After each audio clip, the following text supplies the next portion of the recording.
¿Te gustaría capacitarte o conocer más sobre derechos humanos? Inscríbete en nuestra plataforma Educa CNDH, un modelo de aprendizaje dinámico y flexible al que podrás acceder las 24 horas del día, los 365 días del año, de forma gratuita y con valor curricular. Si te desarrollas en las áreas de la educación, salud, procuración de justicia, Fuerzas Armadas o atención a grupos vulnerables, entre otros, o simplemente te gustaría conocer más sobre la cultura de los derechos humanos, en Educa CNDH encontrarás una herramienta de educación 100% en línea. Por cada curso que realices, obtendrás una constancia, la cual te da la posibilidad de obtener un diploma al realizar 4 cursos que conforman cada una de las ramas de la plataforma. Derechos humanos desde la perspectiva de género. Educación para los derechos humanos. Derechos humanos de los grupos en situación de vulnerabilidad. Cultura de derechos humanos y protección de la salud. Transversalización del enfoque de derechos humanos en las empresas.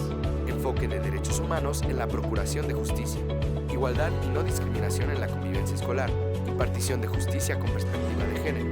Participación activa de las y los adolescentes en la defensa de los derechos humanos. Educación para la paz y derechos humanos. Seguridad ciudadana y derechos humanos. Uso de la fuerza desde la perspectiva de los derechos humanos. Si te interesa capacitarte, inscríbete en educa.cndh.org.mx o llámanos al 55 56 81 81 25, extensión 2280, o escríbenos a cursosndh@cndh.org.mx. Comisión Nacional de los Derechos Humanos. En nombre de la maestra María del Rosario Piedra Ibarra, presidenta de la Comisión Nacional de los Derechos Humanos y de la Dirección General de Educación en Derechos Humanos de esta comisión, les doy nuevamente la más cordial bienvenida a esta capacitación en línea. Agradecemos de manera respetuosa al secretario de la Defensa Nacional, general Luis Crescencio Sandoval González, y a su equipo de trabajo por todas las facilidades para llevar a cabo este ejercicio de capacitación. Saludamos también al público que nos sintoniza desde las 12 regiones militares y 48 sectores militares a lo largo de las 32 entidades federativas, así como al personal que nos acompaña desde el auditorio del Centro de Capacitación en Derechos Humanos e Igualdad de Género. Su participación y sus dudas son parte fundamental de este ejercicio. Les recordamos que las instrucciones de descarga de constancia se mostrarán al finalizar la ponencia. A continuación daremos inicio a la conferencia con el tema Marco jurídico para prevenir, investigar y sancionar la tortura, con énfasis en cateo ilegal, detención arbitraria y retención ilegal de personas.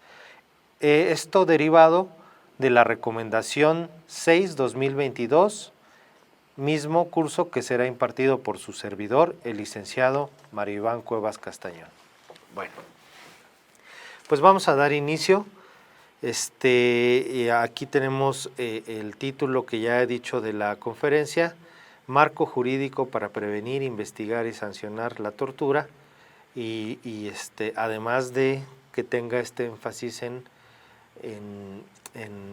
detenciones arbitrarias o cateos arbitrarios, ilegales o arbitrarios, ¿no? O retención ilegal de personas.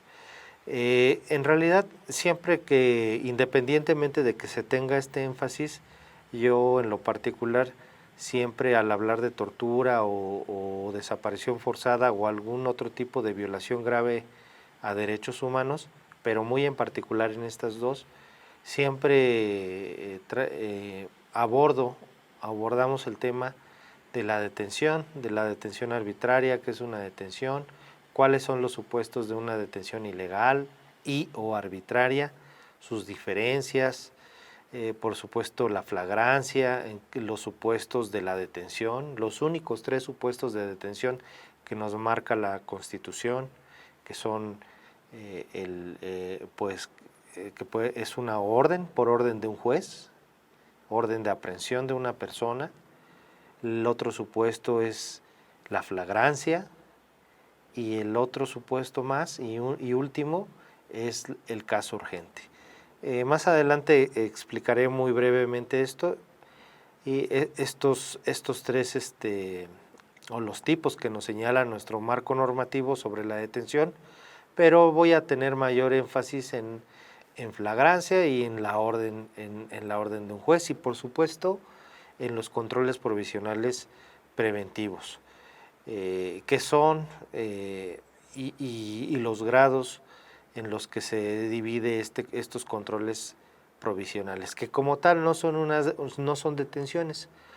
La Suprema Corte de Justicia de la Nación en su jurisprudencia pues nos señala que es una restricción temporal al ejercicio de la libertad deambulatoria, o también conocido como el ejercicio del derecho de acción.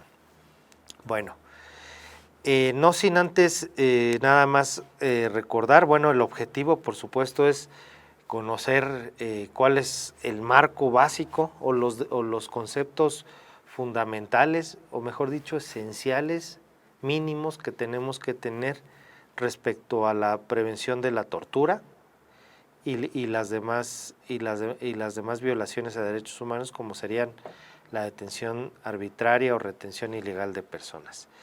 No puedo pasar por alto el comenzar con entender qué es una violación a derechos humanos, ya deriva en el contexto de que estamos atendiendo pues una recomendación en donde se violaron pues el derecho a la libertad personal, el derecho a la seguridad jurídica, el derecho a la legalidad, el derecho al trato digno, el derecho a la integridad personal y entre otros, ¿no? Principalmente, a la inviolabilidad del domicilio, etcétera. Bueno, entonces, ¿qué es una violación a derechos humanos? El concepto genérico o no genérico, el concepto o dos de los conceptos que es uno que nos señala la ley de la Comisión Nacional de los Derechos Humanos y la ley de víctimas, general de víctimas, pues es que una violación a derechos humanos es todo acto u omisión que afecte, transgreda, vulnere, interfiera con el goce, disfrute de los derechos humanos que se encuentran reconocidos en nuestra Constitución. Y en diversas capacitaciones hemos ya puesto en claro que los derechos humanos son inherentes a las personas, la dignidad, el trato digno, sobre todo la dignidad, o el derecho al trato digno de las personas.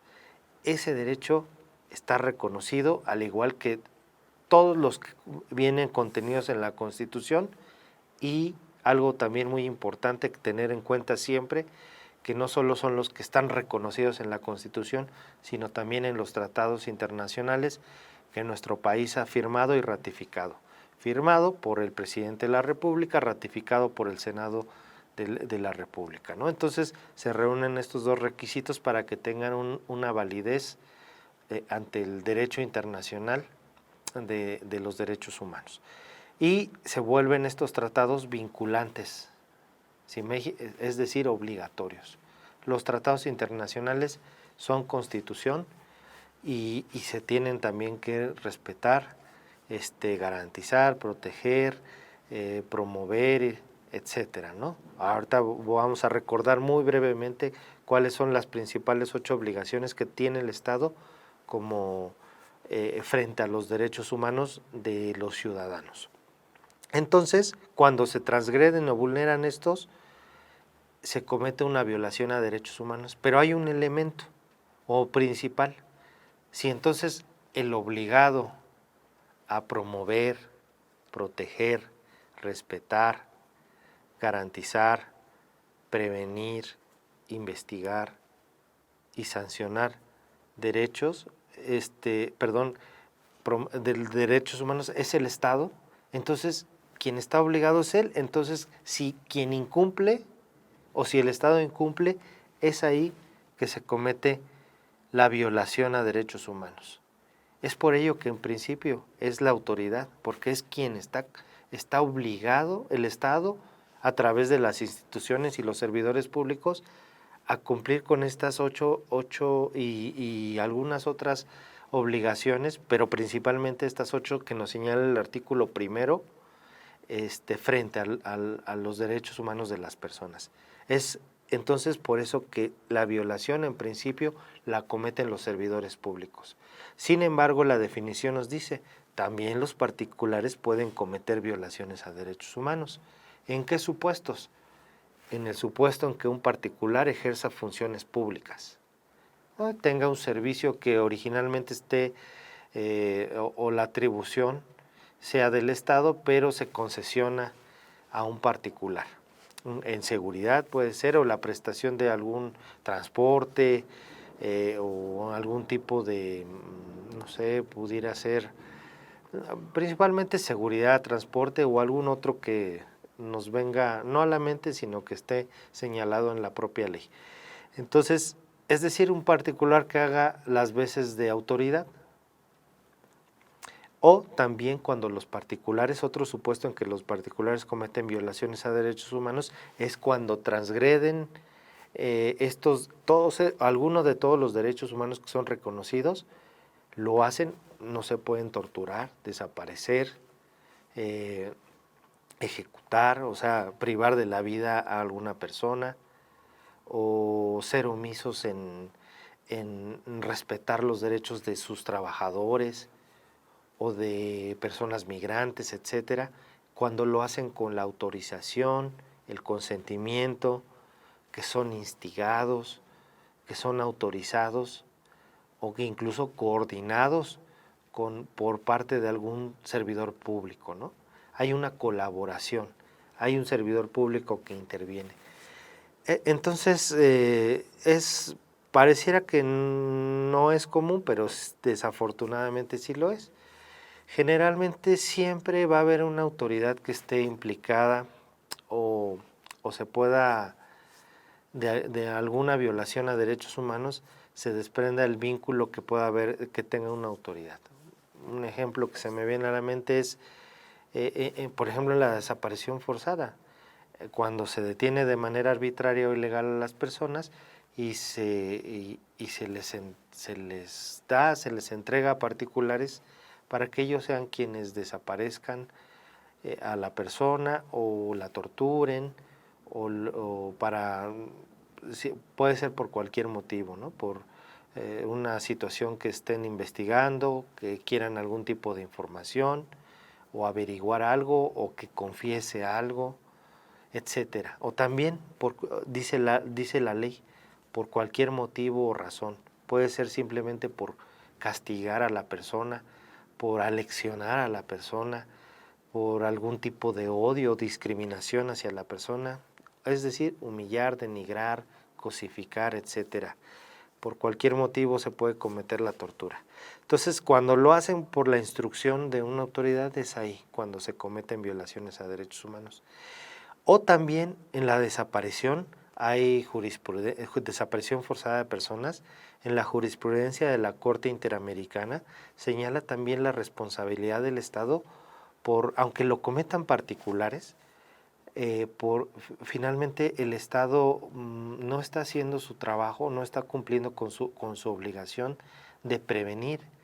De alguna forma está siendo omiso, o hay autoridades o servidores públicos que están cometiendo omisiones y que estas omisiones crean o propician las condiciones ideales para que particulares o delincuencia organizada esté desapareciendo a personas desapareciendo a personas. Entonces ahí también hay responsabilidad del Estado y se puede entender también como violaciones a derechos humanos por sus omisiones. Bueno, ya que esto es el concepto básico, entonces ya tenemos claro, obviamente, qué son los derechos humanos. Este no es el tema, pero a lo largo de muchas otras capacitaciones tenemos muy claro que los derechos tienen ciertas características que son universales, que son interdependientes, que dependen unos de otros, que no se pueden separar, que si protegemos uno, no solo debemos de proteger uno, o sea, es decir, la alimentación o o la salud, o el derecho a la información o a la vivienda, ¿no? También la seguridad jurídica, legalidad, respeto al trato digno, la integridad personal de las personas, ya sean, es decir, que evitar o no dañar física o psicológicamente a las personas, ¿no? A través de golpes, insultos, etcétera. Todos esos derechos humanos son universales, son para todas las personas. Universal, creo que se debe de entender que, y como bien claro lo dice, son para todas las personas, incluso las personas que son imputadas o han cometido algún delito en flagrancia o han cometido algún hecho reprobable por la sociedad.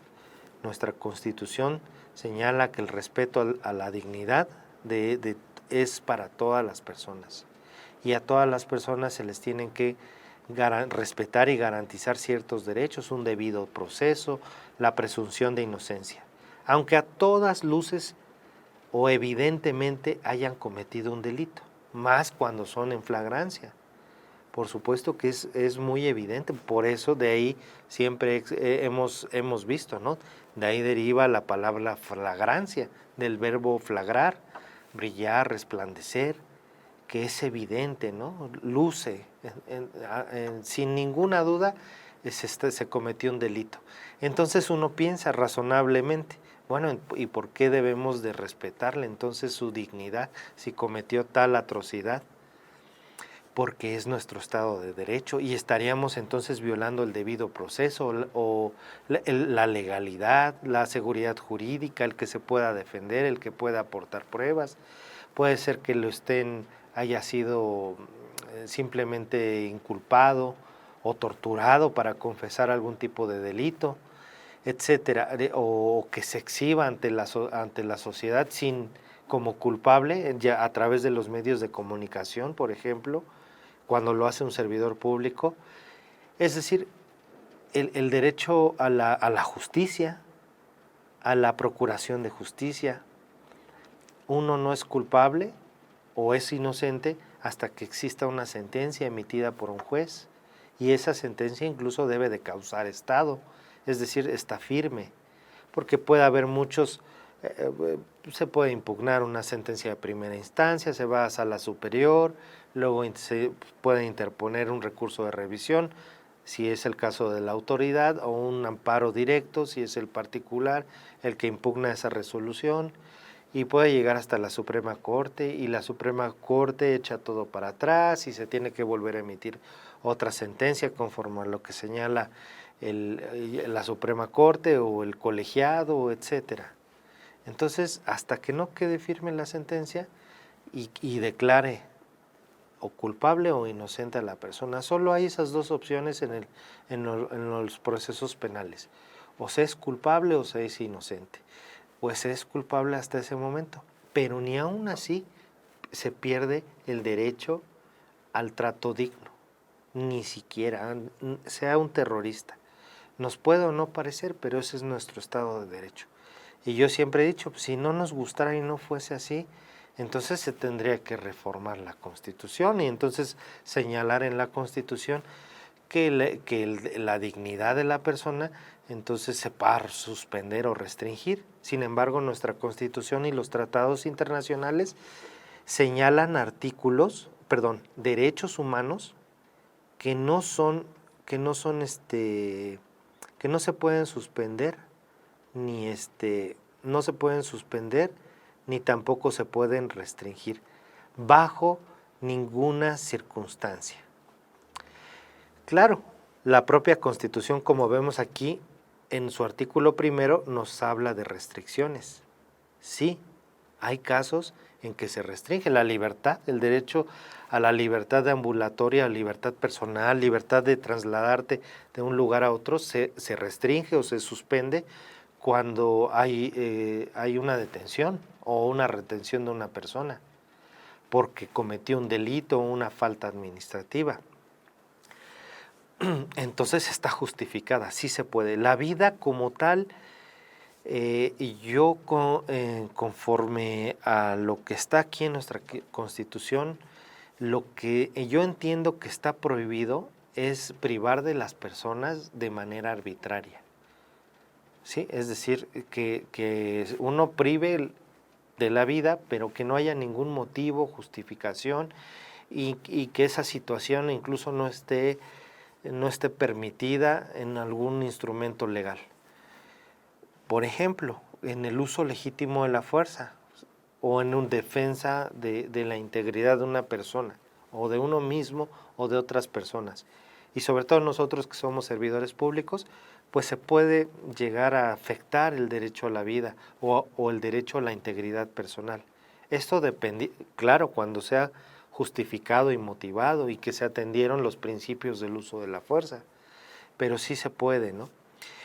Cuando se hace de manera arbitraria, entonces, eso no, eso es lo que sí está prohibido de manera absoluta. Y la Constitución así lo dice. Hay derechos que se pueden limitar o restringir. Pero nos dice también los supuestos en los que se puede restringir o suspender. Y cuando haya una invasión, una perturbación grave de la paz pública o cualquier otra situación que ponga en riesgo a la sociedad o que estemos en grave peligro o conflicto.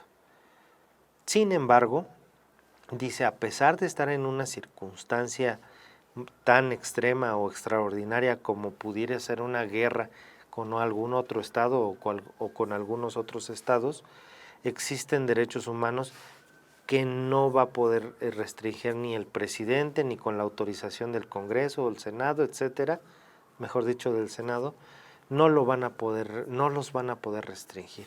Y entre ellos está el derecho a la integridad personal, a no discriminar, es decir, un ejemplo, aunque sea de otro país, lo que sucede en El Salvador, hay una situación que pudiésemos interpretar como que es una perturbación grave a su paz, a la paz pública de esa región.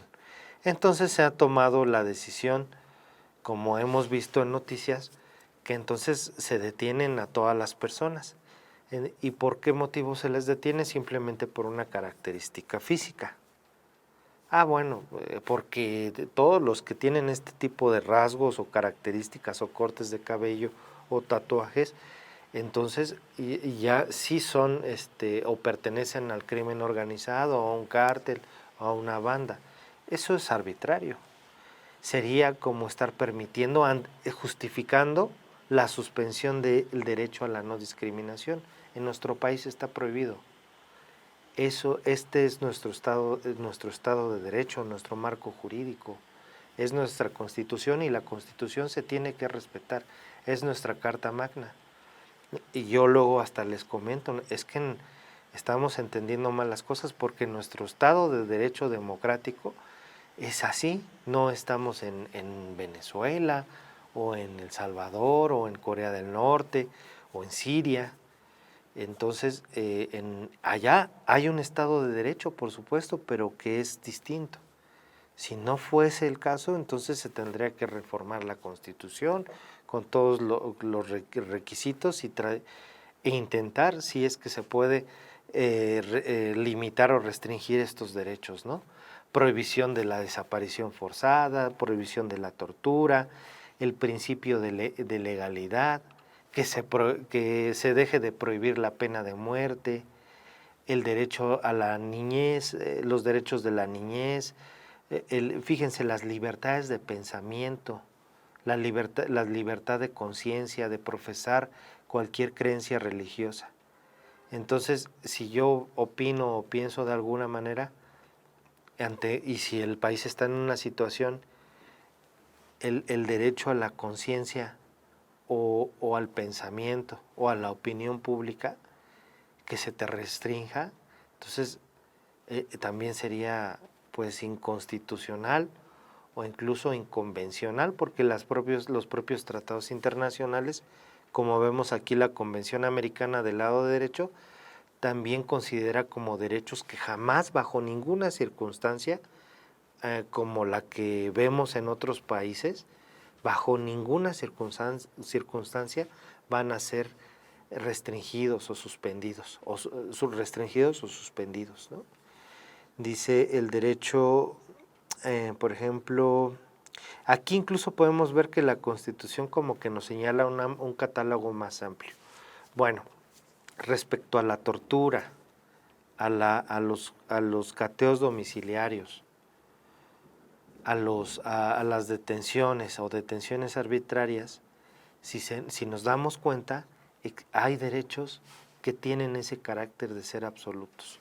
Entre ellos está la prohibición de la desaparición forzada y la tortura, y la integridad personal, y también el principio de legalidad, las garantías judiciales para la protección de los derechos. Entonces, de ahí podemos desprender por qué son violaciones graves a derechos humanos, porque se están en ese tipo de acciones como la tortura, desaparición,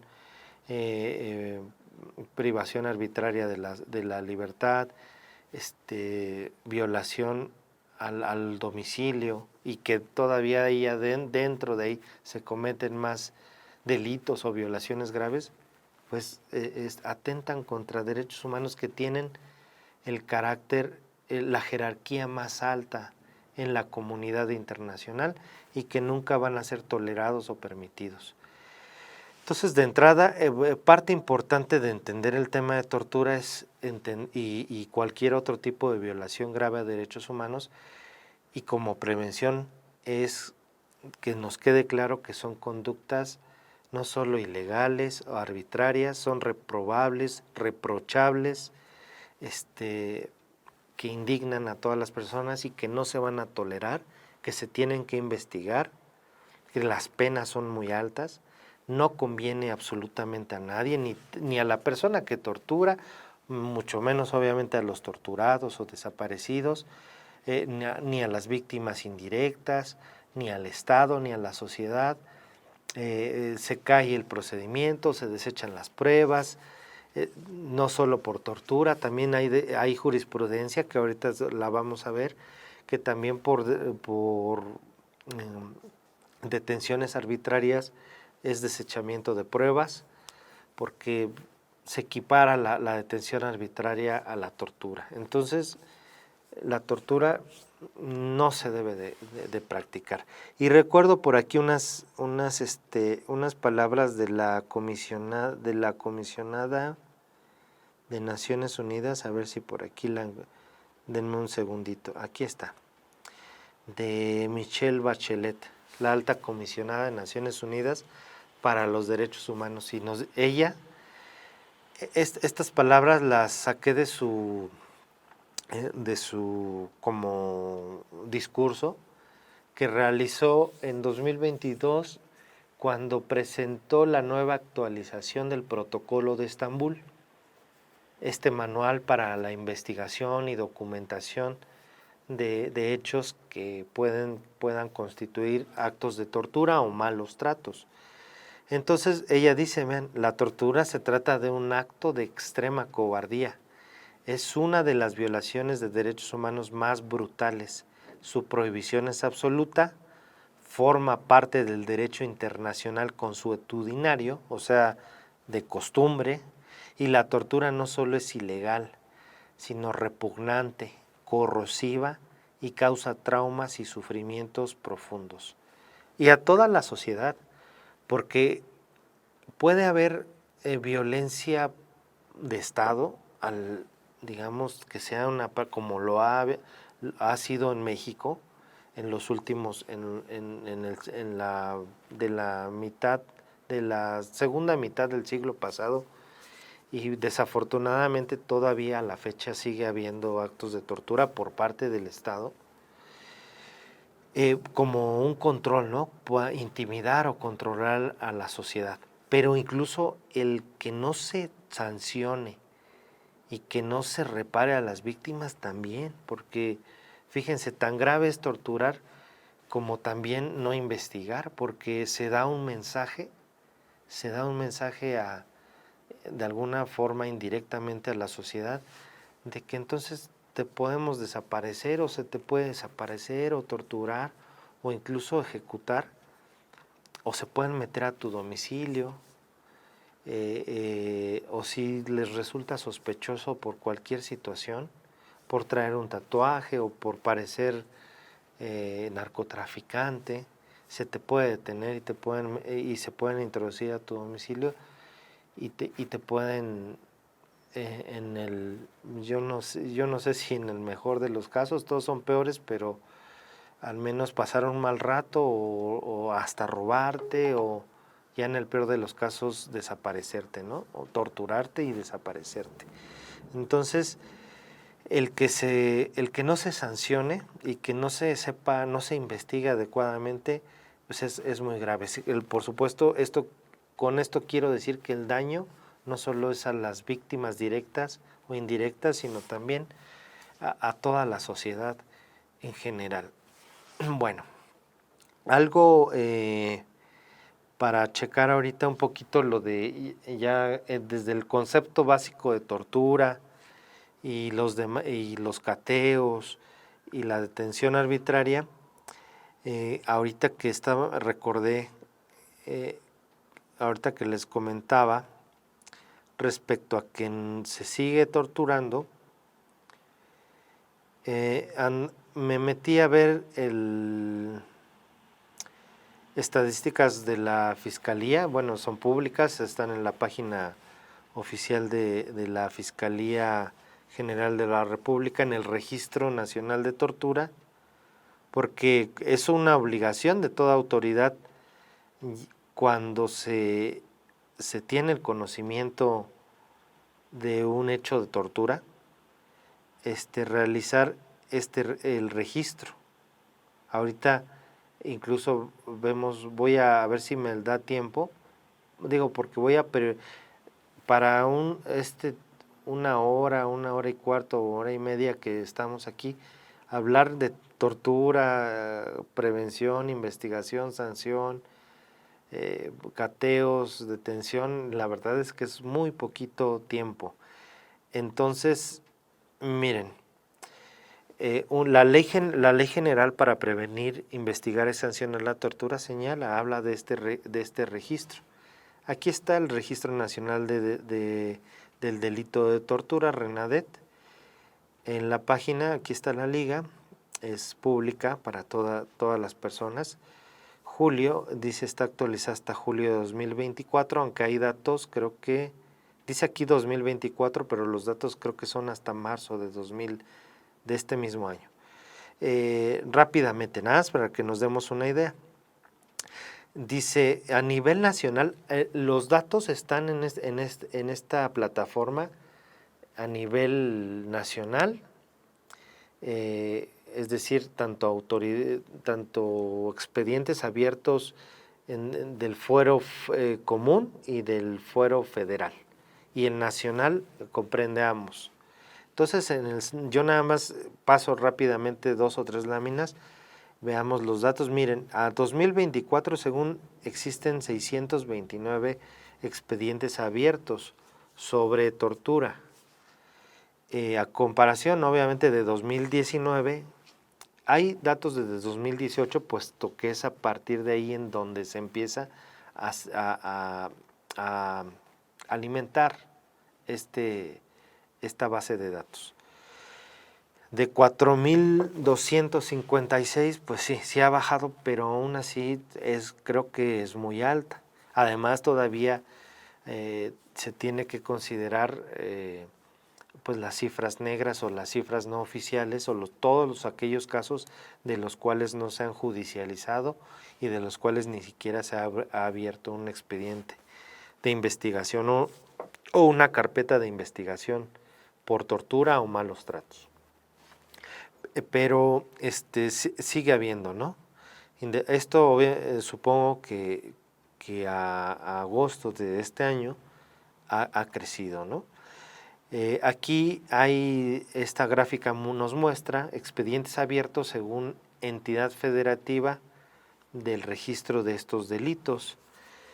Y aquí de manera muy general, podemos ver aquí las entidades federativas en donde se tienen expedientes abiertos o donde ocurrieron.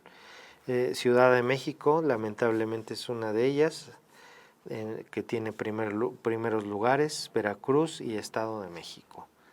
Igualmente en cuestiones de malos tratos, de tortura o de malos tratos. Aquí en esta gráfica están los circulitos que pueden ver aquí en el mapa, que están como en un color, yo lo veo así como gris o medio morado, lila, son de malos tratos.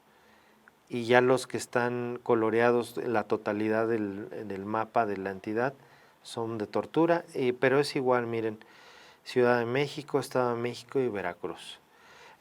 No trato de explicarlo, simplemente de una manera gráfica y que veamos, yo solo quise compartir de manera general cómo está mapeado o identificado de una manera el delito de tortura y de malos tratos. Me llamó mucho la atención que las víctimas que se tienen registradas en todos esos expedientes, según la edad y la condición de vulnerabilidad, llama la atención que la mayoría de los expedientes de los que se tiene conocimiento a qué grupo pertenecen las personas, no quiere decir que son todos, porque vemos que se tiene información no disponible, se tienen 14,146 expedientes, del cual se desconoce a qué grupo si pertenecen esas personas a un grupo de atención prioritaria o de condición de vulnerabilidad. Pero de lo que se tiene disponible de 2,149 expedientes, se ha identificado que la mayoría de ellos es población indígena, gente con discapacidad o población de la comunidad LGBTIQ+, y así sucesivamente, ¿no? Pero me llama la atención, sí, efectivamente que es población indígena. Tiene un sentido. Yo en lo que he estudiado de algunas personas expertas en tortura, he escuchado comentarios que efectivamente la tortura o las detenciones arbitrarias, desapariciones, en su mayoría no son al azar. Se suele seleccionar a la víctima y desafortunadamente se seleccionan a personas que pertenecen a un grupo de atención prioritaria, precisamente porque o por su condición de pobreza, de marginación que tienen, desconocen sus derechos, viven en zonas marginadas, sin iluminación, sin condiciones de calles, vialidades pavimentadas, iluminadas, etcétera, ¿no? No habrá ni siquiera cámaras del C4, C5, con pocos recursos económicos, etcétera, ¿no? Poco patrullaje quizá de la policía municipal o nula. Entonces se suelen enfocar en este tipo de personas. ¿Quiénes, según estas cifras, quiénes son los que torturan? Nos señalan aquí que de lo que se tiene ahí, estas cifras registradas, principalmente las policías ministeriales, policías estatales, municipales, y así van bajando en menor cantidad. Sí aparece desafortunadamente, obviamente, instituciones de Fuerzas Armadas, aunque son los menos.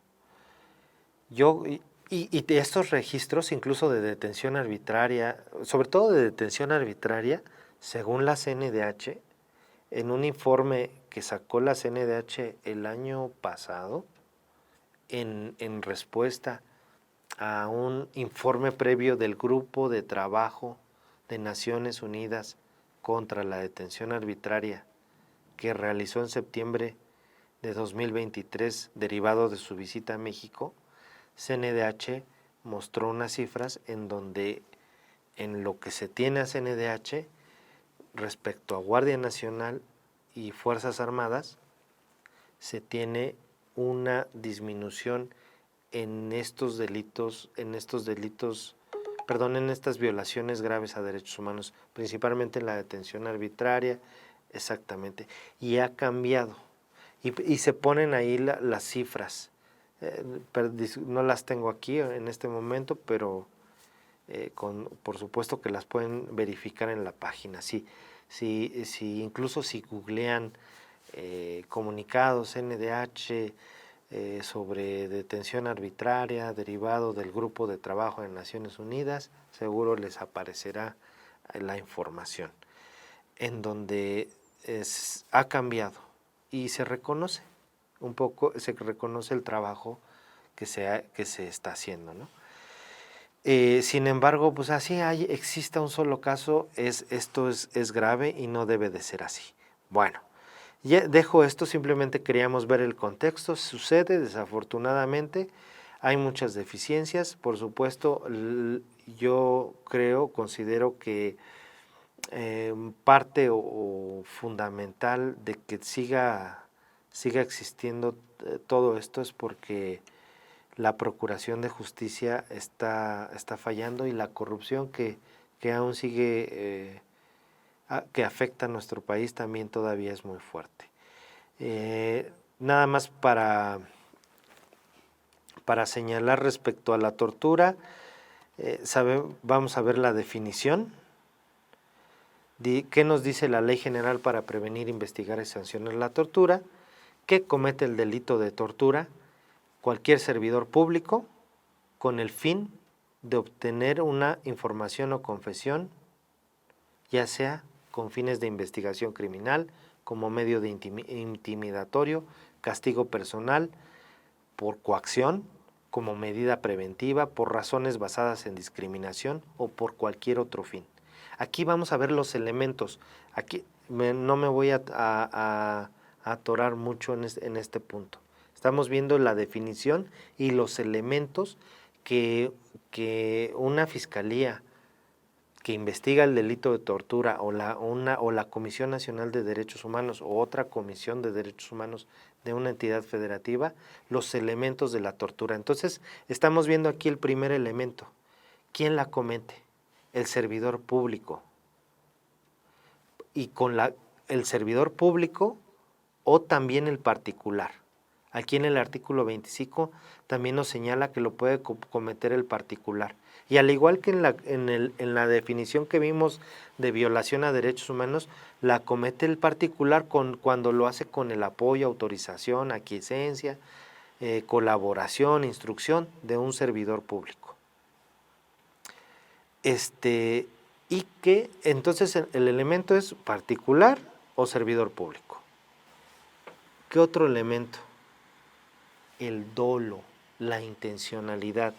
Estaba viendo si lo tiene, como tal, no se desprende aquí la intencionalidad, pero ese es un elemento clave, que haya una intención, un dolo de cometer, de cometerla y que se cause, y que esa intención, haya intencionalidad, dolo por parte de un servidor público o un particular, que tenga un objetivo o una finalidad, que puede ser obtener información,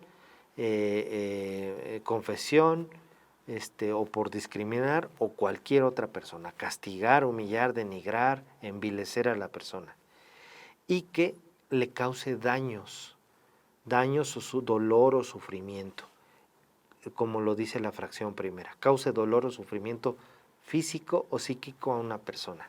Y algo muy importante, que la propia ley, al igual que la Convención Interamericana contra la Tortura, no nos señala que se deba de tener el elemento de gravedad en el dolor o sufrimiento físico o psicológico. Entonces, la gravedad la dejan, es más proteccionista. Puede haber Esto porque hay personas que tienen un umbral del dolor, todos tenemos un umbral del dolor, una resistencia o tolerancia al dolor diferente, y pudiese ser personas que reciban o sean víctimas de tortura, y cuando se practican los exámenes psicológicos no se desprende ningún daño, no se desprende ninguna afectación. El protocolo hasta dice, no, pues se ve muy bien, pero es que quizás tenga hasta un entrenamiento, suponiendo que fuese un elemento del ejército, yo con ustedes he tenido, ¿no? Que dicen, pues si estoy en ese caso, yo me pongo la boina verde, ¿no? y aguanto y tolero. Pero eso no quiere decir que no lo hayan torturado. Entonces habrá que investigarlo de alguna otra manera, pero eso no quiere decir que no haya habido tortura. Bueno, entonces los elementos, para cerrar con la definición. Que comete el delito de tortura un servidor público o un particular. El particular cuando lo hace con tolerancia, aquiescencia, colaboración de un servidor público. Que haya dolo.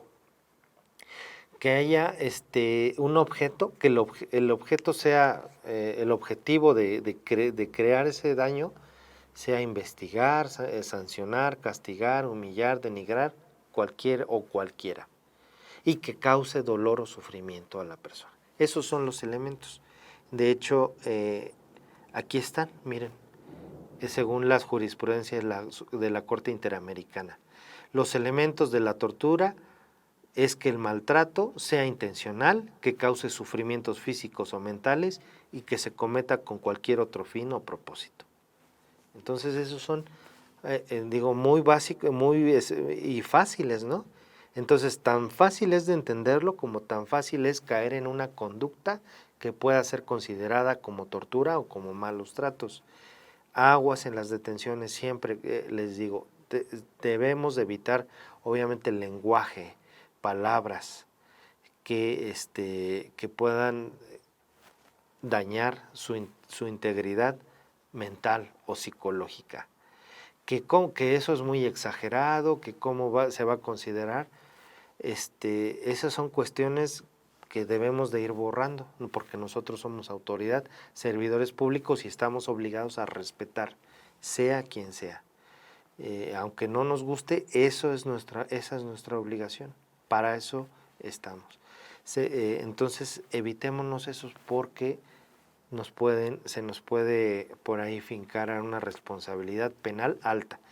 Son sanciones altas, tanto la desaparición como la tortura, que pueden ir ambos entre 40 hasta 70 años de prisión. Hay agravantes, por supuesto, hay agravantes de estos delitos, de tanto la desaparición como de la tortura, cuando las víctimas pertenecen a un grupo de situación de atención prioritaria o de un grupo de vulnerabilidad. Niñas, niños, adolescentes, adultos mayores, migrantes, que pertenezcan a la comunidad LGBTIQI+, etcétera. O alguna persona con discapacidad, o incluso que pueda haber interseccionalidad de alguna de esas condiciones, es decir, que haya dos o más, que la persona tenga dos o más condiciones de estas que les acabo de mencionar. Hay agravantes. También hay atenuantes para ambos, tanto para tortura o desaparición forzada. Cuando se proporciona información, cuando se colabora, se proporciona información para conocer la verdad, para el paradero de los restos de la persona, etcétera. Hay atenuantes que señalan las leyes. Esto no es que se premie o se incentive, pero es como, la finalidad es el conocimiento de la verdad, ¿no? Y el que se procure la justicia a las víctimas y se conozca qué sucedió. Bueno, y entonces ya nos quedó claro el concepto, las obligaciones, qué derechos humanos se transgreden, que son derechos humanos absolutos, que la prohibición, la desaparición, las ejecuciones arbitrarias están prohibidas. Esto no quiere decir que no sucedan, pero si suceden y se investigan y se descubren, van a ser sancionadas, son sanciones graves y no convienen, porque independientemente pudiese ser el caso en que haya personas que sí muy probablemente sean culpables de la comisión de algún delito, pero por el simple hecho de detener arbitrariamente o torturar, pues se van a desechar las pruebas. Va a ser como si no hubiese no importa, que suena injusto, ¿cómo? Pero si nos metimos al domicilio y ahí adentro nos encontramos con esto o cual delito, pero si fue de manera ilegal, se van a desechar las pruebas. Igual si fue una detención arbitraria o igual si se torturó a la persona. Formas de torturar hay ahora en el manual del protocolo de Estambul, que tuvo modificaciones en 2022, como hace rato les comenté, hace mayor énfasis en las pruebas psicológicas. ¿Por qué? Porque se actualizan los torturadores. Es decir, ahora las pruebas físicas a veces ya no hay, son nulas, porque se perfeccionan, contratan incluso a médicos, o hay médicos o profesionales de la salud que las realizan o se les señala cómo hacer para que no existan lesiones físicas. Entonces la parte o la cuestión de los exámenes psicológicos adquiere una gran relevancia o importancia para conocer la verdad de lo sucedido. ¿Qué aspectos médicos psicológicos se actualizaron? Aquí doy unas ideas. Esto como parte de la investigación de la tortura. Se actualizaron y aclararon sobre secuelas psicológicas de tortura, así como la relevancia de la evaluación psicológica psiquiátrica. Se incluye una nueva sección para comunidad de LGBTIQ+. Se destaca la imperiosidad de prevenir la revictimización y la criminalización. Se incorpora al protocolo de Estambul, estoy hablando, se incorpora un capítulo completo para niñas, niños y adolescentes. Respecto a las respuestas psicológicas que les comento, señalan pues, las más comunes para detectar la tortura. La reexperimentación que demuestra la persona al hablarle o al recordar el hecho. La evitación, la hiperexcitación en su conducta, los síntomas de depresión, el autoconcepto de la persona dañada, la disociación, despersonalización y comportamiento atípico de la persona, el sentimiento de culpa, de vergüenza. En las recomendaciones, que yo siempre invito a que las lean, se describe lo que las víctimas se declaran, ¿no?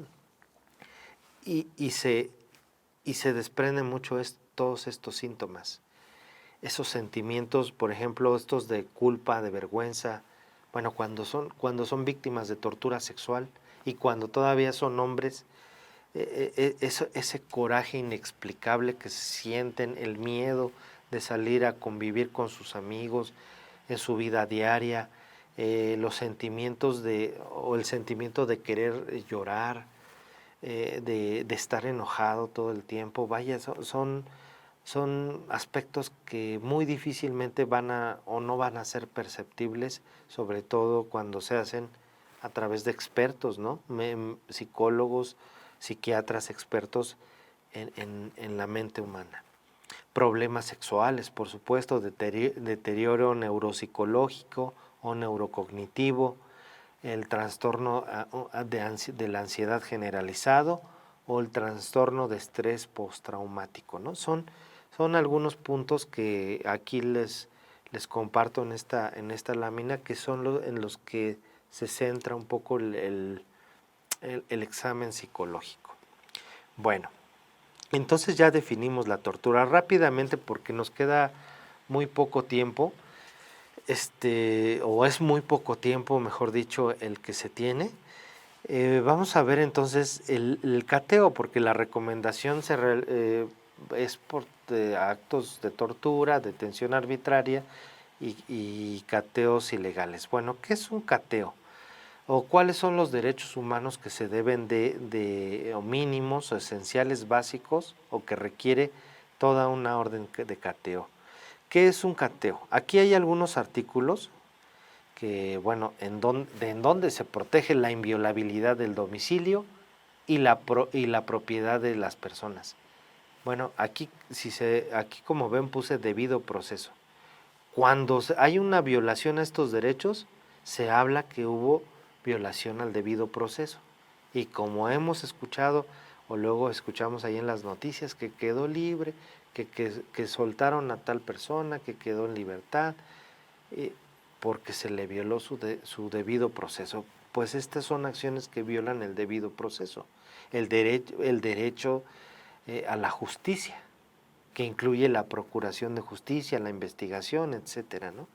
Bueno, en la Constitución viene reconocido o se protege esta inviolabilidad del domicilio. ¿Cuándo? Cuando nos dice que nadie puede ser privado de nuestra libertad, de propiedades, posesión o derechos, sino mediante juicio seguido ante tribunales establecidos y cuando se cumplan las formalidades, por eso lo puse en negrito, esenciales del procedimiento. El artículo 16, por supuesto, nadie puede ser molestado en su persona, familia, domicilio, papeles o posesiones, sino mediante mandamiento escrito de autoridad competente, que funde y motive la causa legal del procedimiento.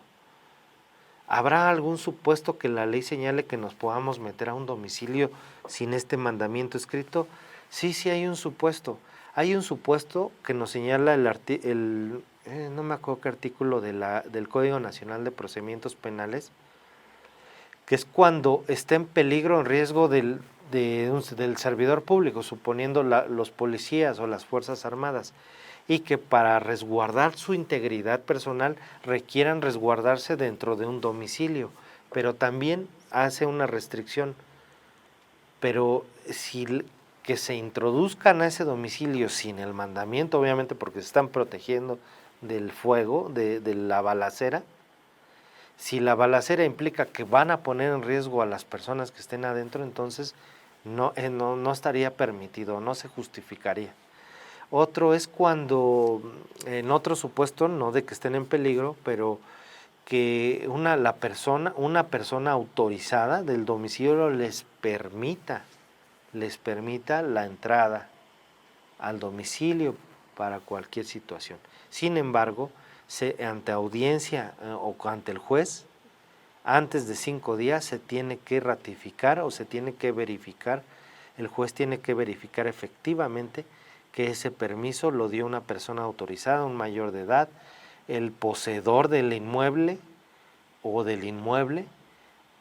el propietario. El poseedor o propietario, ¿no? Alguien que esté plenamente autorizado.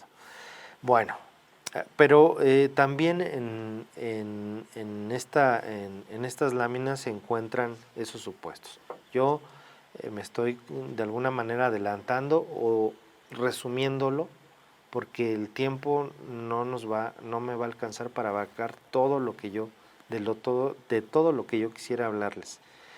Bueno, dice en los juicios, mandamiento escrito de autoridad competente que funda y motive la causa del procedimiento, y ojo, con que sea autoridad competente.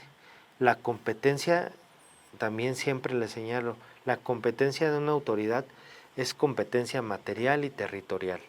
La competencia material se refiere a cuando la autoridad sí tiene facultades para hacer una orden, para detener, para ordenar que se introduzca en un domicilio. Ok, es un juez, sí tiene la competencia material.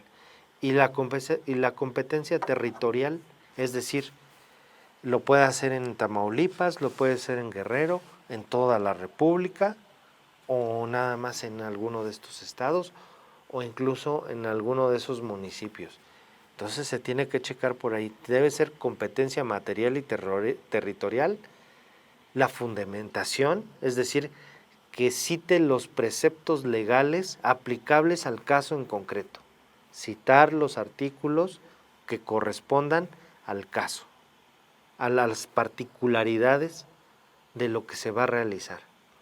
Y sobre todo, que los motivos, es decir, ahora ya cuando va a motivar, que las circunstancias se hace como un encaje, como hay una, ¿cómo se dice? Como una conciliación entre los hechos y la ley. Entonces eso debe de estar, un acto de autoridad debe ser perfecto.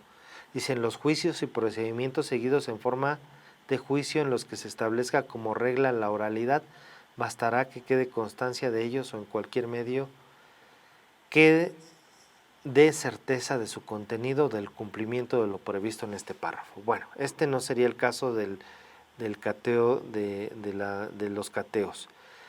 En su párrafo 11 dice, en toda orden de cateo, señala el artículo 16 constitucional, vean la Constitución, nuestra Carta Magna ya nos da los requisitos, los que requiere la Carta. Dice, solo la autoridad judicial, a solicitud del Ministerio Público, es la que está facultada para emitir una orden de cateo. Y debe de expresar esto, el lugar que se va a inspeccionar. ¿Qué lugar? La persona o personas que han de aprehenderse y los objetos que se buscan. A lo que únicamente debe limitarse la diligencia, levantándose al concluirla un acta circunstanciada en presencia de 2 testigos propuestos por el ocupante del lugar cateado o en su ausencia o negativa por la autoridad que practique la diligencia. Nos da así como lo básico. Sin embargo, nuestro Código Nacional de Procedimientos Penales nos señala ya de manera más, digamos, pormenorizada, cuáles son los requisitos que debe contener una orden de cateo. Y estos son. Dice, está en el artículo 283.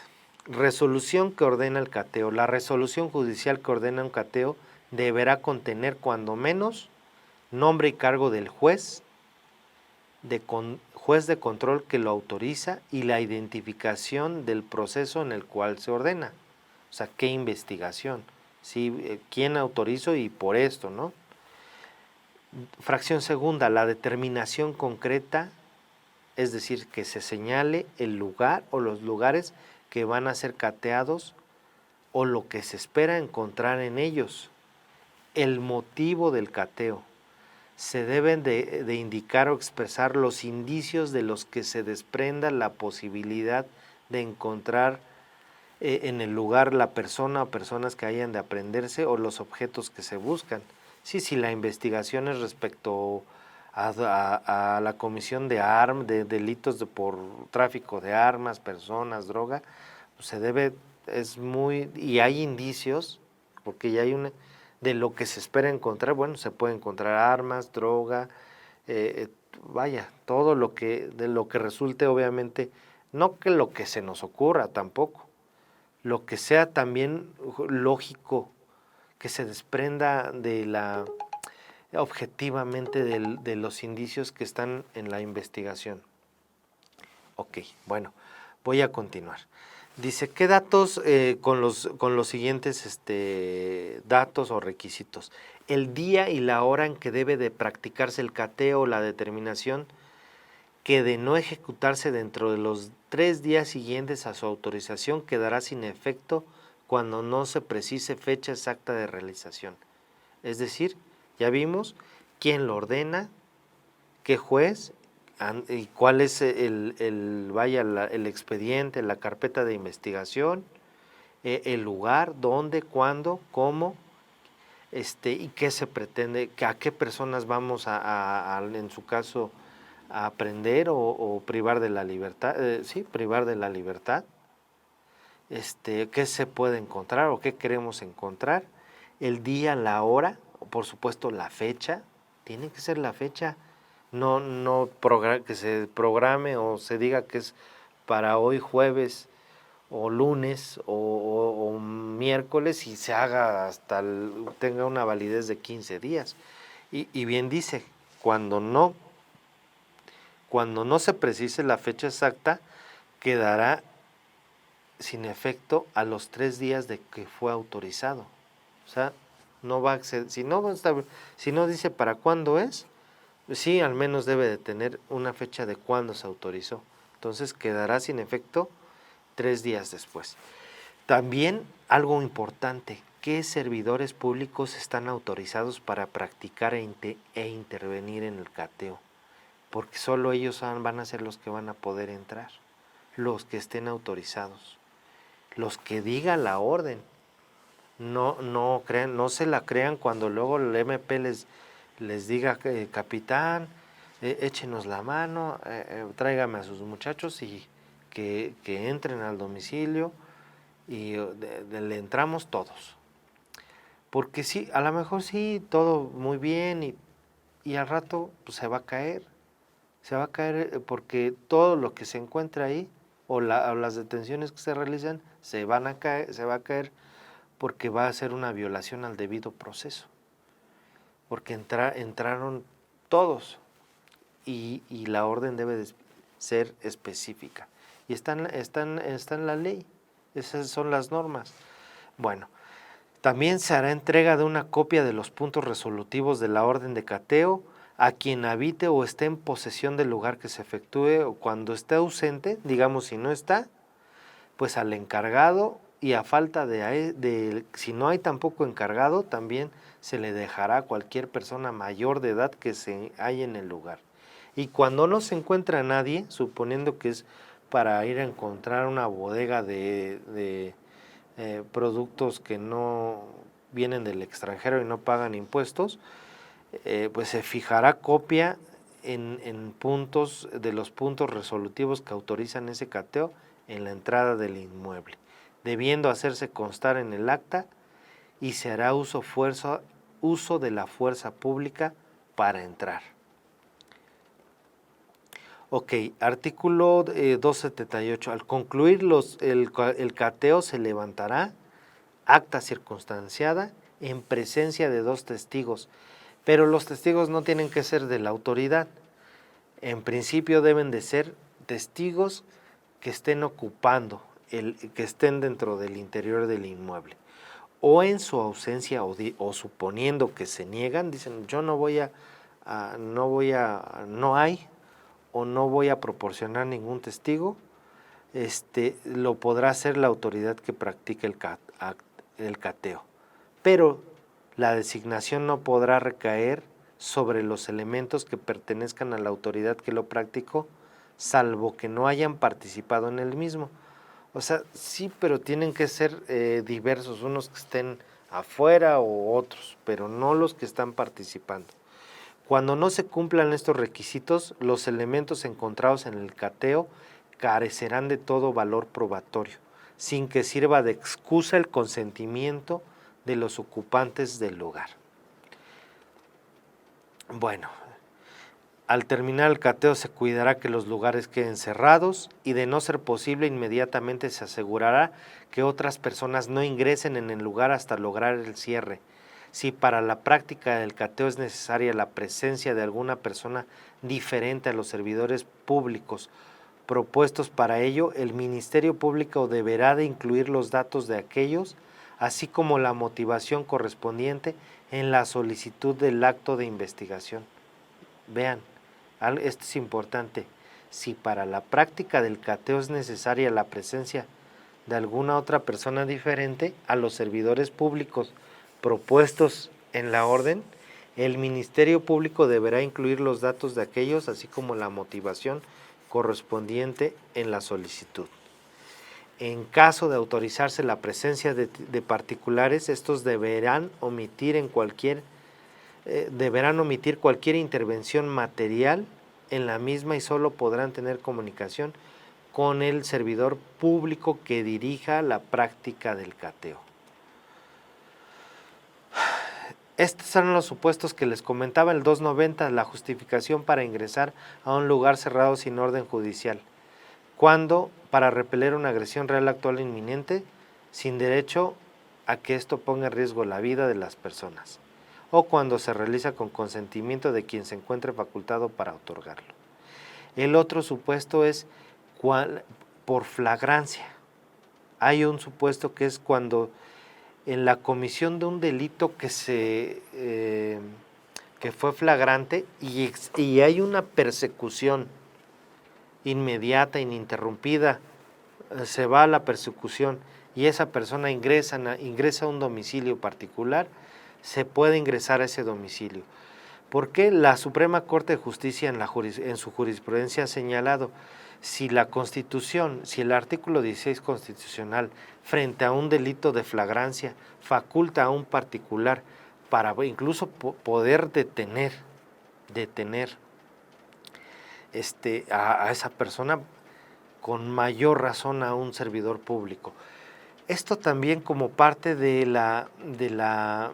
salvaguardar la integridad o el objeto de la seguridad pública, las propiedades u otros bienes jurídicos tutelados que de las personas que se encuentren al interior de ese domicilio. Se puede realizar, pero también yo siempre comento, se tiene que considerar también las circunstancias del modo, tiempo, lugar, la ocasión o la oportunidad que se tenga, porque muchas veces las personas, los presuntos responsables pueden sí ingresar a un domicilio, pero se puede poner en riesgo nuestra propia vida, nuestra integridad, que pueda haber un tipo de emboscada o al interior se encuentren, puede haber la posibilidad de que haya más personas y nosotros somos pocos, pues entonces lo mejor es no entrar, resguardar, hacer un aseguramiento del inmueble y esperar pues ya en todo caso la orden o la intervención de policía o servidores públicos especializados para realizar ese tipo de tácticas. Aquí está la jurisprudencia, miren, es la 1739. Intromisión de la autoridad en un domicilio sin orden judicial, eficacia de las actuaciones realizadas y de las pruebas obtenidas, cuando es motivada por la comisión de un delito en flagrancia. Aquí no son estos 3 párrafos. Recomiendo para la lectura completa de esta jurisprudencia o de la ejecutoria, la sentencia, váyanse a la página, chequen ahí el número de registro. Es más, googleen, se puede googlear número de registro 1739 y les aparece ya el link hacia la Suprema Corte. Y yo puse aquí como algunos de los 3 párrafos que consideré no más importantes, sino que nos dan la clave. Dice, tratándose de delito flagrante, con fundamento en que la demora pueda hacer ilusoria la investigación del delito y la aplicación de las penas, es decir, si es en flagrancia y la demora o la no captura o no la aprehensión de esa persona pueda impedir que la investigación no se realice o que no se apliquen las penas a esa persona o se ejecute un delito o otro delito, la autoridad no requiere necesariamente orden de cateo para introducirse en el domicilio particular en el que se está ejecutando un delito al interior, ya que en este caso el propio artículo constitucional si permite a cualquier particular actuar, con mayor razón a la autoridad de detener al indiciado, además de que el Estado como garante de los bienes de la sociedad debe de actuar de inmediato en casos de flagrancia. Se debe de precisar que tratándose de allanamiento de un domicilio por parte de la autoridad, en caso de flagrancia, ésta debe de contar con datos ciertos, válidos, que sí motiven esa intromisión al domicilio sin orden de cateo. los cuales deben de aportarse en el proceso en caso de consignarse la averiguación correspondiente a efecto de que el juez efectivamente pueda verificar que sí, efectivamente fueron las circunstancias y motivos razonables para que se hayan introducido a un domicilio porque se estaba cometiendo adentro un delito. Dice, los cuales deben de aportarse en el proceso en caso, para que le permitan al juez llegar a la convicción de que efectivamente se trató de flagrancia, pues de no acreditarse tal situación, las pruebas que hay ahí adentro recabadas durante dicha intromisión carecen de eficacia probatoria. Recuerdo un ejemplo respecto a esto. Hay un asunto, y creo que de aquí, no sé si fue de alguna de las ejecutorias que crearon esta sentencia, pero policías ministeriales detuvieron a unas personas por el delito de trata de personas o prostitución forzada de personas. No recuerdo cómo es la denominación del título, del delito, perdón, en un domicilio. Y sí, efectivamente, ahí había prostitución forzada de personas. Sin embargo, la cuestión fue, ¿cómo fue que se introducieron al domicilio? ¿Cómo entraron? Ellos dijeron que, trataron de alegar que fue flagrante, pero no se pudo comprobar la flagrancia porque a menos que hubieran tenido rayos X, no pudieron ver al interior. Es decir, no comprobaron cómo efectivamente se dieron cuenta de que al interior se cometió el delito, se estaba cometiendo un delito. A lo mejor fue por otra circunstancia, pero no pudieron comprobar que fue por flagrancia. Las personas quedaron en libertad. Esto robustece esta tesis precisamente, que también nos señala intromisión de la autoridad en un domicilio sin orden judicial, supuestos constitucionalmente válidos en casos de flagrancia. Solo será constitucionalmente válida la intromisión cuando se irrumpa en el lugar al momento en que en su interior se esté cometiendo un delito, lo que acabamos de ver, por lo que quien irrumpe debe de tener datos ciertos derivados, o sea, percepción directa que sí efectivamente le permitan considerar razonablemente la posible comisión de una conducta delictiva.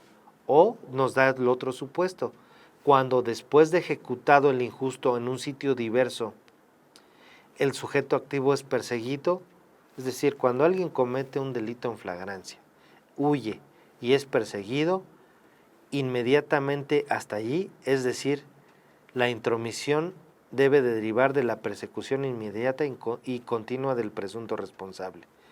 Lo que quiso decir aquí la Corte es que cuando comete un delito en flagrancia, y así como pongo en la ilustración, y corre y se mete a un domicilio, se puede introducir al domicilio para realizar su detención. En ambas hipótesis lo determinante es la urgencia del caso, de modo que si no intervinemos, si no hubiésemos intervenido o no realizamos esa intromisión al domicilio, se evitaría, o mejor dicho, no se evitaría o se consumaría el ilícito, o se puede impedir no se va a impedir que huya la persona que aparentemente es responsable de la comisión de un delito, ¿no? Entonces estos son estos supuestos. Ya para terminar, como ven, esto fue muy rápido. Afortunadamente esto está grabado y como siempre estamos siempre como lo dije en la introducción de este curso, estamos sus preguntas, si existieren y no es el momento, nos hacen llegar cualquier duda o pregunta al respecto o sobre algún material de los que yo hablo en esta ponencia. y de verdad estamos para colaborar y aportarles y ayudarles y resolverles sobre todo cualquier duda que se pueda suscitar respecto a la conferencia o algún otro tema relacionado, ¿no? De los que cada semana hablamos alguno de mis compañeros o compañeras o yo. La detención, ¿cuándo es una detención arbitraria? Esto ya no pasó láminas, simplemente la detención arbitraria, no toda detención arbitraria o ilegal es arbitraria. Puede haber una detención, por ejemplo, que en principio sea legal. Se detiene a una persona por un delito flagrante, suponiendo un caso, la detienen perfectamente. La introducen a la patrulla, le leen sus derechos, le dicen a qué agencia del MP va a ser trasladada, etcétera. Se hace incluso el registro de la detención, pero dentro del vehículo o cuando la persona está bajo la custodia del oficial, pues se le insulta, se le discrimina, se le golpea o incluso ya se le tortura. Entonces esa legalidad se vuelve en arbitrariedad. También cuando no haya ninguna justificación, vaya, que sea completamente dolosa la detención, que las detenciones sean también simplemente por razones de color de piel o de aspecto físico de las personas, que no haya ninguna justificación. ¿Cuándo va a haber entonces una sospecha razonable? El color de piel, la forma de vestir de una persona, o incluso hasta cierto nerviosismo, no es una sospecha como tal razonable. Una conducta sospechosa pudiese ser, sí, que se encuentran a una persona en cierto lugar a cierta hora y corre, emprende la huida, o se pone agresiva, trata de esconder alguna situación entre sus ropas o trata de esconder algún objeto que alcanzan a ver que avienta bajo el automóvil, bajo el asiento. Esas son conductas sospechosas, agresivas, que los escupe, les avientan piedras, groserías, etcétera, ¿no? Entonces, sí son conductas sospechosas y se puede entonces sí detener a la persona. Hay en los controles preventivos, el control preventivo provisional no es una detención como tal. Esto es cuando se ponen en la vía pública y le marcan el alto a un peatón, a un vehículo. Esos son controles preventivos, dice la Corte, la Suprema Corte. No es una detención como tal, es una restricción temporal al derecho a la libertad ambulatoria, que se hace con fundamento en el artículo 21 constitucional, respecto a la seguridad pública, la prevención del delito, la consecución del orden, la preservación del orden público. Entonces, bajo esa hay dos grados, grado menor y superior. El grado menor se puede hacer cualquier entrevista con la persona, una restricción temporal, buenas tardes, motivos de que se identifique, a dónde vamos, razones por las cuales se encuentra en un lugar, si ha sido testigo o ha visto alguna situación irregular que pueda denunciarle al oficial o a la persona, sin ningún problema.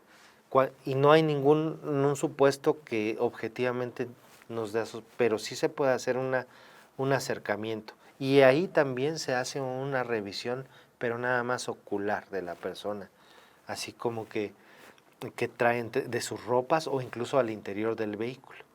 Y sí se puede hacer en ese supuesto una revisión entre su persona o al vehículo, pero solo solicitándole su autorización. Si el ciudadano o la ciudadana lo autoriza, entonces sí, se puede realizar.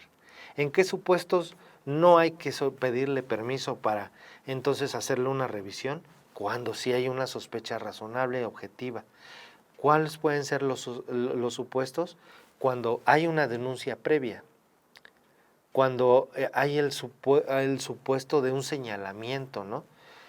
Una denuncia ciudadana o incluso anónima al 911, un boletín, o se cometió un delito y hay un sujeto, un vehículo con tales o cuales características que huyó en tal dirección, etcétera. Entonces se encuentran con un vehículo, persona o personas con esas características. ¿Hay una sospecha razonable? Sí. Entonces se puede detener a la persona, sí se puede detener y se le puede revisar. Por supuesto, hay que respetar sus derechos a la integridad, seguridad, no se le va balacear nada más porque cumpla con esas características o o a golpear, a insultar. Se deben de respetar los derechos de la detención, ¿no? Se le debe, por supuesto, señalar la oportunidad a dónde se le va a trasladar, el registro nacional de la detención, etcétera. Si hay una resistencia, entonces se va a hacer uso de la fuerza, ¿sí? Si la persona nos recibe a golpes, a puñetazos, entonces se va a controlar conforme al nivel de resistencia que está poniendo, ¿no? Que sea proporcional ante esa agresión real, actual en el instante, inminente. Entonces, cuando ese es supuesto, se puede pasar cuando hay esa denuncia, se pasa a la revisión. O sea, se revisa en automático. Puede ser que en principio puede ser en grado menor, simplemente por saber la situación del por qué me encuentro caminando a solas a las 2 de la mañana afuera de tal o cual avenida o una autopista. Y si deriva, o circulando en mi vehículo. Y si derivado de esa revisión ya notan algo dentro de mi vehículo, huelen, observan, escuchan algo dentro de mi vehículo, escondo algo, o se asoman por la ventanilla y ven ahí que tengo unos ladrillos como envueltos en cinta canela y por ahí se ve como la cacha de un arma larga, hay una sospecha razonable y si a eso le añado quizá el olor o mi actitud agresiva, sospechosa de enfrentamiento a la autoridad, entonces se pasa al grado superior y se revisa, porque ya estaríamos frente a la sospecha razonable de que se está cometiendo o estoy cometiendo un delito. Bueno, pues en general y de manera, como vieron, muy rápida, vimos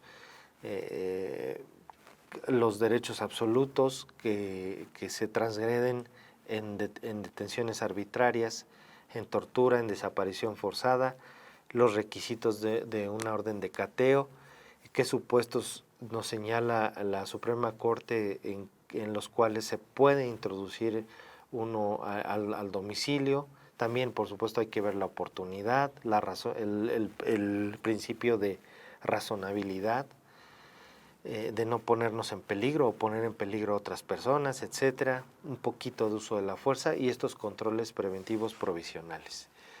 Pues sin más que agregar por el momento, agradecemos como siempre toda su atención al público que nos siguió a lo largo de esta emisión.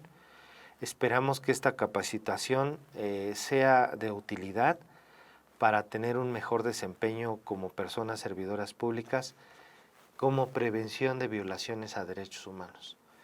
Y en breve aparecerán las instrucciones para descargar su constancia de participación en su pantalla y a nombre de la maestra Rosario Piedra Ibarra agradecemos como siempre su atención y esperamos contar con su valiosa participación en las próximas capacitaciones. Que tengan un excelente día. Gracias.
¿Te gustaría capacitarte o conocer más sobre derechos humanos?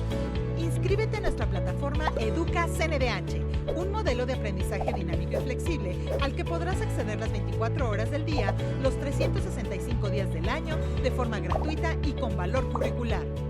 Si te desarrollas en las áreas de la educación, salud, procuración de justicia, Fuerzas Armadas o atención a grupos vulnerables, entre otros, o simplemente te gustaría conocer más sobre la cultura de los derechos humanos, en Educa CNDH encontrarás una herramienta de educación 100% en línea. Por cada curso que realices, obtendrás una constancia, la cual te da la posibilidad de obtener un diploma al realizar 4 cursos que conforman cada una de las ramas de la plataforma. Derechos humanos desde la perspectiva de género. Educación para los derechos humanos. Derechos humanos de los grupos en situación de vulnerabilidad. Cultura de derechos humanos y protección de la salud. Transversalización del enfoque de derechos humanos en las empresas. Enfoque de derechos humanos en la procuración de justicia. Igualdad y no discriminación en la convivencia escolar. Impartición de justicia con perspectiva de género. Participación activa de las y los adolescentes en la defensa de los derechos humanos. Educación para la paz y derechos humanos. Seguridad ciudadana y derechos humanos. Uso de la fuerza desde la perspectiva de los derechos humanos. Si te interesa capacitarte, inscríbete en educa.cndh.org.mx o llámanos al 55 56 81 81 25, extensión 2280. O escríbenos a cursosndh@cndh.org.mx. Comisión Nacional de los Derechos Humanos.